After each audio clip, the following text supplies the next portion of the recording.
Alexander the Great, one of the greatest conquerors of all time, conquered everything from the Adriatic to the Indus, and mysteriously died at the age of 32, either to poisoning, AIDS, or syphilis.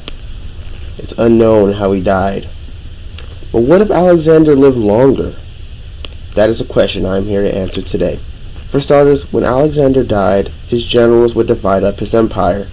Now, obviously, if he would have lived, this wouldn't have happened in this timeline. It's unknown where Alexander would have conquered next, but we have some ideas. Now, some people say he would have conquered west into Celtic Central Europe. Some people say he would have conquered the Roman Republic. Some people think he would have conquered Arabia, India, Scythia. However, I think he would have invaded the eastern coast of Arabia. This region was extremely rich during these days and would have made the empire much more wealthy. Now, Alexander wouldn't conquer deeper into Arabia because of the disunited tribes and harsh desert, making it simply just not worth it. The next region Alexander would conquer would be the Mauryan Empire, or India. He almost conquered India in the real world, however his troops mutinied against him and he forced them to walk across the desert for a while. So he would make his way to India after conquering Arabia. This would be an extremely arduous task, however. The invasion would be slow and difficult. However, Alexander being Alexander would make this possible. Now eventually his troops would be slowed down in the steaming hot jungles of eastern India and Burma. These jungles would make it very hard for his troops to advance further, so there would be no Alexander the Great conquest of China or other parts of Southeast Asia.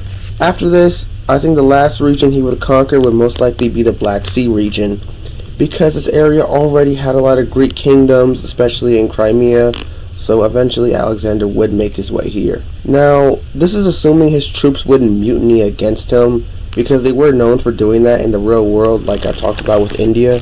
So this is all assuming his troops don't mutiny against him, but I don't think they would have. Now, Alexander did have several wives in our world. His main wife was Roxana of Bactria, and he had one son with her, This son would go on to be killed in the real world.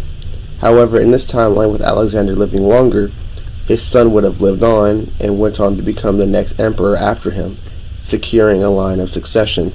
Eventually, Rome and Carthage were still developed in the east, and all throughout the empire, they would solidify control. Greek cities were built in India, Persia, Arabia, and other parts of the empire. Now, by this point, Alexander would reach the age of about 60 years old, and this is when he would probably pass away. However, with another 30 years on his life, he would be able to secure succession and build a much stronger empire. The Punic Wars would most likely still happen, assuming Macedonia doesn't intervene, which they might.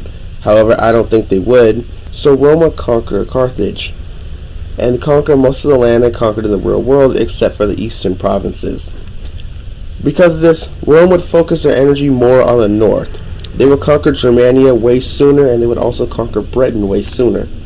This is around the year of the birth of Christ, around 0 CE. Now, Jesus Christ would still be born, of course, and he would be born in the Macedonian Empire. Now, the Macedonians had a much greater respect for Jews than the Romans did because of theological reasons, and Alexander spared Jerusalem in the real world. So I find it much more likely that Christianity could spread much faster and much easier in this world. Christianity would expand much further in this empire. It wouldn't be stomped down nearly as much like it was in the Roman Empire with Emperor Nero. It would spread much faster and way further. Eventually, some Macedonian emperor would adopt Christianity, mostly to unify the empire. However, Christianity wouldn't solidify nearly as much in the eastern provinces of Persia and India, mostly because these regions already have their own religions, like Zoroastrianism in Persia or Hinduism and Buddhism in India. So Christianity wouldn't catch on as much in these regions, but there would still be large Christian communities here. Now, eventually the Macedonian Empire would fall because of this, because of instability caused by Zoroastrian Persian rebels, and simply for the fact that it would just be overstretched. So the empire would become divided up. Some sort of Nubian empire would invade north into Egypt and create an independent Egyptian empire that would conquer a huge area and would also prop up Aksum even earlier, meaning Aksum would also be more powerful. The Roman Empire would expand into the old Macedonian heartland. Armenia would break off and Persia would become a squabbling area between Zoroastrian Persian states and Greek Orthodox Greek states. And India would fall to some native Indian states. Islam would most likely still come about and spread throughout the world. Now, because of a strong Egypt and a strong Rome, I find it unlikely Islam would fall into those regions, so Islam would never make its way into Europe and Africa. However, it would still spread into Persia, India, and Central Asia. Side note, the Roman Empire would live on longer in this timeline, mainly for the fact that they would have conquered Germania. That's something I'm going to make another video about, however. Eventually Rome would fall, though. It would slowly dissolve into several states, and Macedonia would most likely just be one of these states.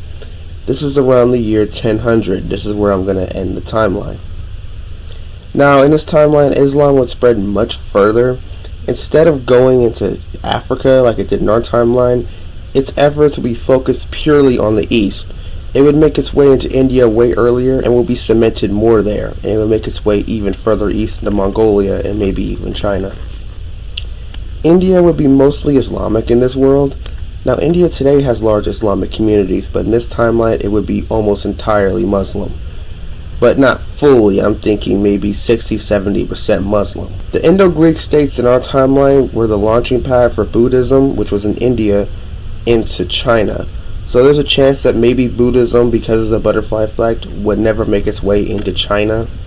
China itself would likely become Muslim in this timeline because Islam would make its way further into Mongolia and would probably make its way into China as well. Persia or Iran would be very similar to our timeline, mostly Muslim and having elements of their culture borrowed from Arabs.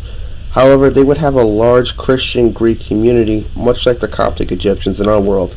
Maybe 10-15% of the population who would still practice Christianity and would be ethnically Greek. I can't tell you if the Great Schism would still happen in this timeline because it's just so far away from the point of divergence. I really just have no idea. But it might still happen, so yeah. Here's a religious map of the world in this timeline. Buddhism would most likely just be confined to Tibet and some parts of Southeast Asia and maybe makes its way to East Asia. Islam, as you can see, would be spread by the Mongol Empire, which would most likely still exist, so it would be found all throughout most of Asia. Christianity would exist in pockets in Persia and especially in India. Christianity would still take over Europe. Christianity would really take over Africa, with Islam never even making its way to Africa. And the Middle East is split between Muslim and Christian control. Now, this is alternate history, so it's really impossible to know. This is just my best guess of what would happen in a timeline if Alexander the Great lived longer. So yeah, I hope you enjoyed, and I will be making more videos in the future. So yeah, goodbye.